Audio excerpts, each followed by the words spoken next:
부부가 하부르타 세 번째 에피소드가 되겠습니다. 안녕하세요. 오늘은 본문 말씀이 출애굽기 1장, 아직도 1장이 있습니다. 오늘 1장 마칠 수 있을 것 같아요. 예, 근데 어쨌든 15절부터 22절까지 15절인지 12절인지 지난번에 좀 길게 하는 바람에 아리까리하게 끝났는데 저희가 시작하기 전에 저희가 이 유튜브를 올리면서 연락이 왔어요. 네, 이런 거 너무 좋습니다. 이 질문이나 이제 어떤 코멘트를 해주시기 원하시면 언제든지 연락을 주시면 되겠습니다. 그래서 연락이 와서 지인이신데 그러면서 이 요셉을 몰랐던 바로가 새 왕이 됐다라고 했었을 때 거기에 대해서 이제 이 이집트 그러니까 바로가 사실은 왕에 대한 이집트 그 타이틀이죠. 그래서 그 바로의 그 역사, 그죠? 이집트 그 왕조의 역사를 이제 도표를 갖다가 보내주셨어요. 굉장히 도움이 많이 되는데, 그러니까 이슈는 뭐냐면은 바로가 어떻게 아마 400년 되지도 않았는데 되지도 않은 가운데서 어떻게 요셉에 대해서 그냥 쉽게 잊어버릴 수가 있느냐? 그 모른다라는 알지 못했다라는 그 야다라는 그 나아트라는 그 단어를 우리가 그 언약적 단어라는 것을 저희가 보면서 그래서 어쨌든 이집트의 새 왕이 등장하면서 요셉과의 언약을 무효화했다고 저희가 나누었었죠. 그래서 모르다 지식적으로 모르다기보다 요셉을 그것이 이제 새 왕조가 들어서면서 요셉과의 언약을 그 전에 있었던 것을 다 인정하지 않기로 작정을 했다. 이렇게 저희가 지난번에 살펴봤는데 이 왕조 그러면은 이 이집트 왕조에 대해서 좀 역사적으로 우리가 보면은 이게 또 딱 맞아떨어지더라고요. 예, 출애굽기 1장 8절에 보면 요셉을 알지 못한 새 왕이 일어나라고 나오는데 네. 여기 새 왕이 어떻게 일어나느냐를 이제 이쪽 족보를 보면서 이렇게 좀 감이 잡히더라고요. 네. 힉소스 왕조라고 이렇게 나오는데 이 왕조는 이제 남쪽 이집트를 다스리고 있던 왕인데 이집트 사람들이 아니에요.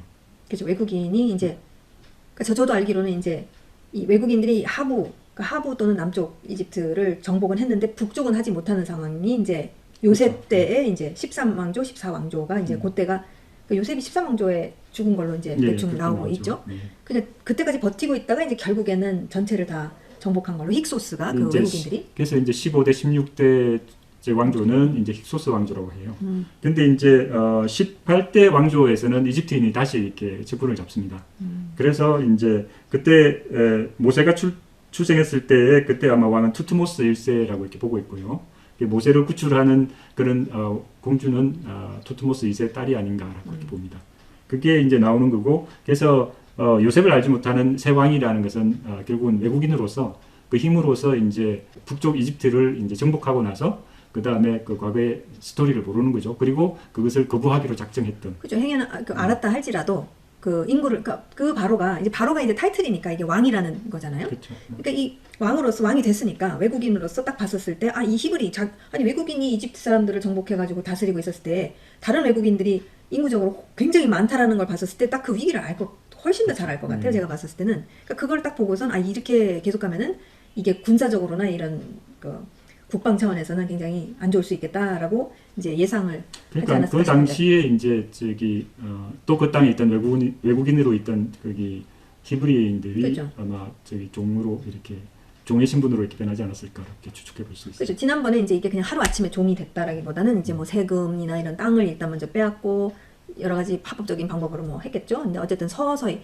근데 제가 이것을 알게 되면서 그러면은 지금 지난번에도 봤지만 이 400년을 보는 거잖아요. 그러니까 요셉이 들어와서 야곱의 가족이 70인이 들어와서 400년이 지나서 이제 출애굽을 하게 되는데 그렇다면 이 힉소스가 실제로 지금 요셉이 총리로 있다가 얼마 정도 되어서 이 힉소스가 정권을 잡게 됐는지 그것을 알면 이 히브리 민족이 이게 400년 중에서도 제가 봤을 때 400년 중에서 이게 마지막 200년, 300년 지나가지고 300년 동안 잘 먹도 없고 잘 살다가 갑자기 이렇게 된 건지 아니면 초반부에 이 400년에서 한 100년 정도 산 다음에 이게 갑자기 전혀 예상치 않았던 이 힉소스가 들어오면서 이게 막 신세가 완전히 뒤바뀌어진 건지 그게 저는 굉장히 궁금합니다. 여러 가지 이제 자세하게 이 연도별로 볼 수 있는데 이게 얼마나 정확한지는 모르지만 아마 요셉이 죽고 나서 한 30년 후에 그 정도의 이제 힉소스가 들어왔죠. 그럼 이제 요셉이 실제로 국무총리로 통치하게 된 게 대충 30세에서부터 110세까지 살았으니까 80년이라고 지난번에도 봤는데 그렇죠. 그럼 80년 플러스 30년 그러니까 진짜 거의 100년 그러니까 첫 세대 그죠? 그렇죠. 첫 세대가 지난 다음에 이제 이게 신세가 완전히 외국인이 완전 뒤바뀌어진 거네요. 그러니까 굉장히 혜택을 받은 히브리 민족이었다가 거의 지금 완전히 모든 게 다 뺏기는. 와 그러면은 지난번에 우리가 이렇게 예상했던 거, 그러니까 히브리 백성이, 그러니까 히브리 민족이 사실은 일찌감치 가나안 땅으로 갔었어야 되는데, 왜냐면 사실 기근 데만 있기로 했던 거잖아요. 그렇죠. 예. 그러니까 빨리 갔었어야 되는 게 그러면 맞는 그림이 되겠네요. 와, 그러면은 거의 이게 100년 정도는 굉장히 잘 먹고 잘 살다가 200년째, 300년째, 그 다음에 이제 마지막 모세 때가 이제 400년, 모세가 80. 그때 빨리 갔으면 아니, 그 이제 뭐. 가나안 땅에서 이제 서바이벌이 가능했느냐 생존의 문제가 그렇죠. 아니, 하나님께서 물론 예지하셨으니까 400년이라고 하셨는데, 그렇죠. 근데 이제 이스라엘 그거는 하나님 입장에서 다 아시고 계시기 때문에 그렇게 결정을 해서 움직일 거다. 그렇죠. 그렇게 선택할 거다. 근데 이제 이스라엘 입장만 이제 이 히브리 민족 입장만 딱 보자면, 아니, 창세기 끝부분부터 굉장히 잘 먹고 잘 살았다, 굉장히 번창했다고 이렇게 했을 때는 엄청난 축복 속에서 인구가 늘어나면 그 식구가 민족 대이동을 해야 되는데 그게 쉽지 않았을 거라는 거죠. 저희도 왜 어디 가면 눌러 앉지, 뭐 거기서 그냥 돌아가리라, 막 요셉이야 이제 돌아가리라라는 생각을 했겠지만, 어쨌든 그게 진짜 어쨌든 눌러 앉았다는 게 확실하네요. 애들도 유대인들이 태어나자마자 8일째 할례를 하지 않습니까? 네네. 그렇지만 또 성인이 됐을 때 성인식을 따로 하잖아요.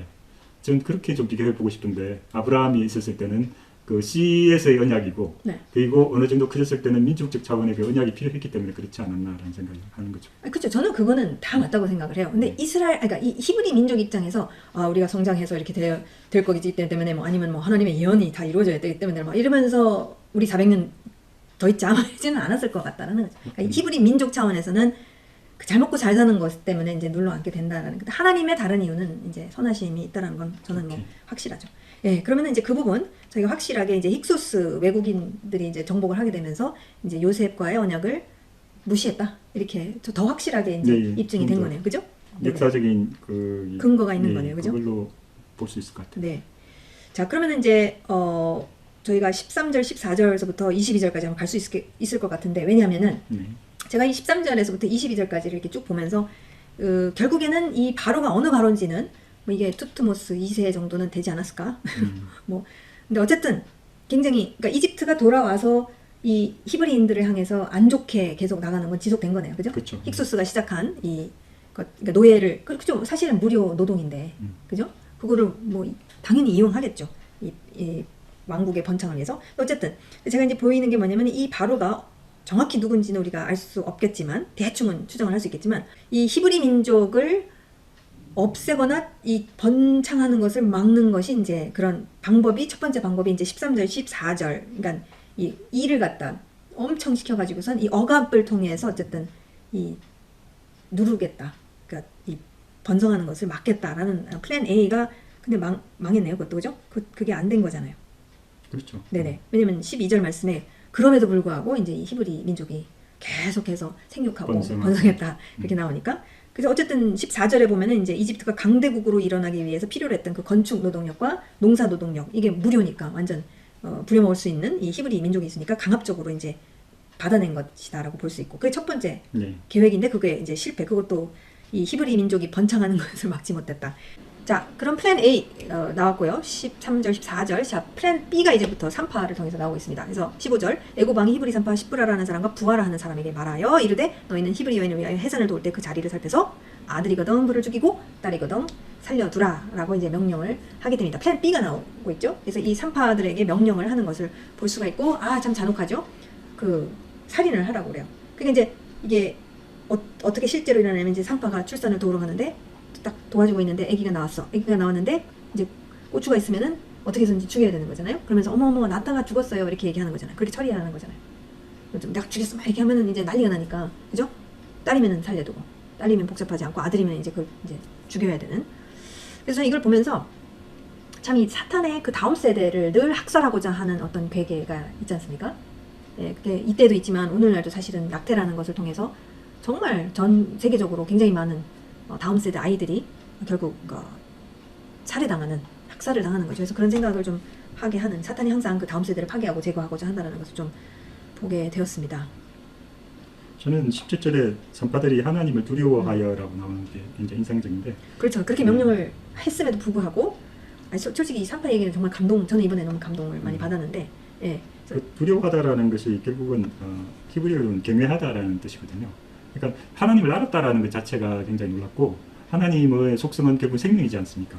이 세상을 창조하시고 인간을 창조하시고 그 가운데 또 에덴 동산의 생명나무를 두심으로 인해서 모두가 정말 생명으로서 살기를 원하시는 그러니까 하나님 속성을 알았다라는 것에 대해서 너무 감동이 되고 그렇죠. 사실은 산파의 일이 또 그 생명을 계속 살리는 예, 그렇죠. 그러니까 이 한 세대에서 다음 세대가 이게 생명이 연속해서 계속 될 수 있도록 그것을 하는 역할인데 산파인데 그 하나님을 경외. 그래서 저는 그 경외라는 그 히브리어 단어가 뭐죠?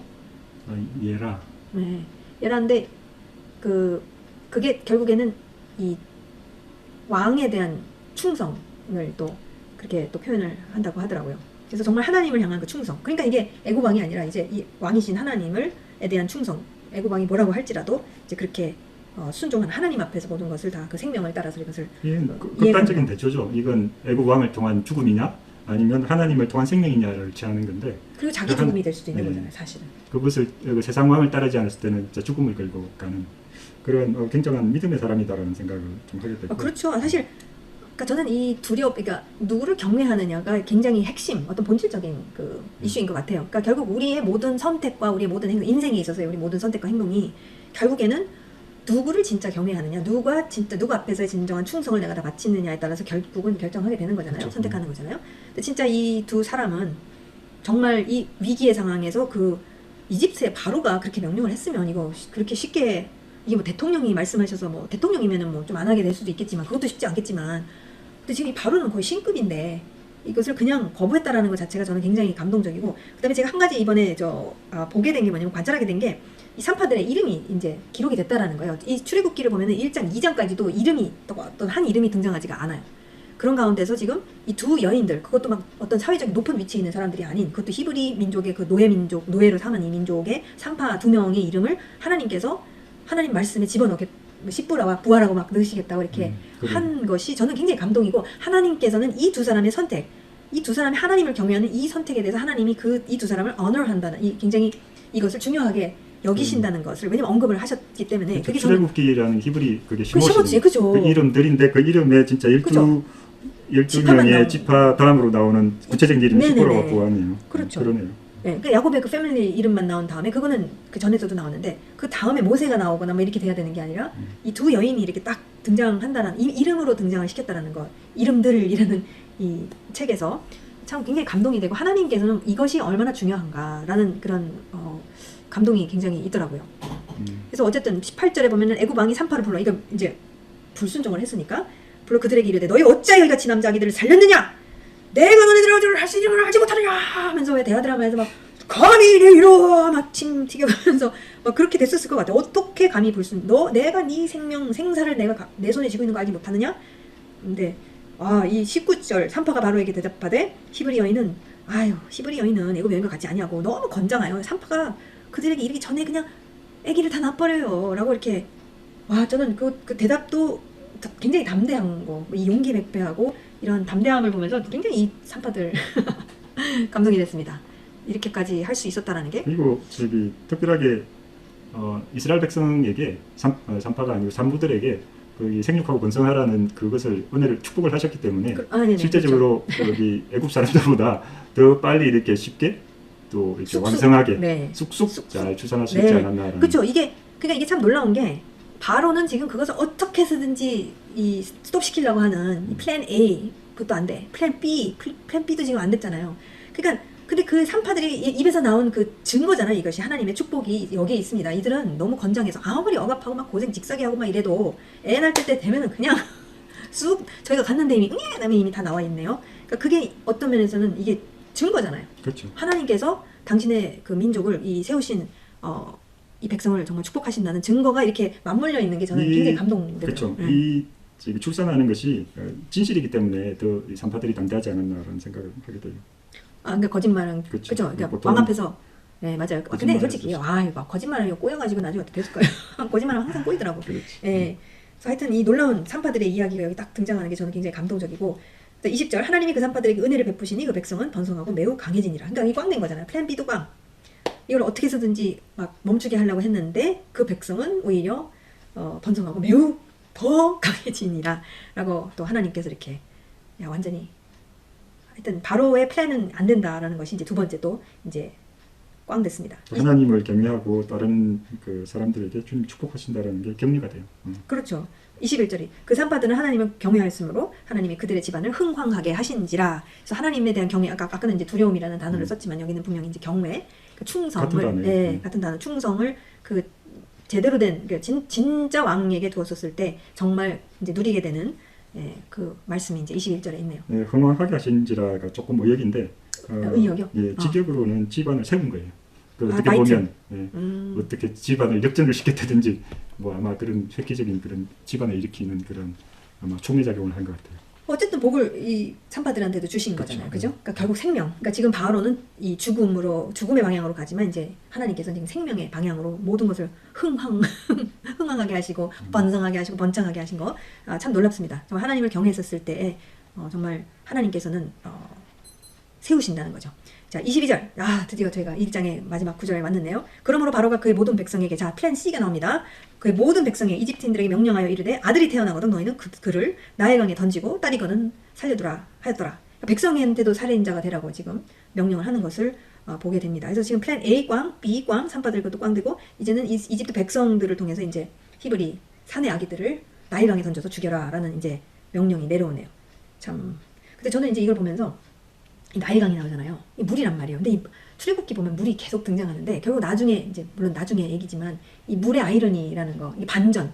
그러니까 나일강이 하나의 죽음 바다가 되는 거잖아요. 히브리인들에게 있어서는 정말 피 흘림의 장소가 되지만 나중에 나일강을 피로 바꾸시고 또 뭐 홍해 또 갈라지고 이 물로 하나님께서 이렇게 반전하신다라는 게 저는 그냥 생각이 나서 잠깐 언급합니다. 저는 이 산파들의 하나하나의 아이들을 살려놓잖아요. 네네. 살려놓은 것이 결국은 그게 민족으로 탄생하는 그 이집트가 하나님의 태처럼 이렇게 민족을 보호하셨다라는 그 생각이 들면서 이러한 한 사람 한 사람의 그러한 하나님을 경외한 그것이 궁극적으로는 진짜 민족으로 출산하게 되는 그런 백그라운드가 됐다라는 생각. 갑자기 그 얘기하니까 좀 그런 생각도 드네요. 이집트가 하나의 자궁 역할을 그렇죠. 그러니까 이 히브리 민족 그런 가족 야곱의 가족 차원에서 이게 이제 백성 차원으로 불어나는 그 때가 차면은 출산이 팍 그때는 되잖아요. 그런 생각이 듭니다. 그래서 이 산파 얘기가 또 나왔을 수도 있고 또 네.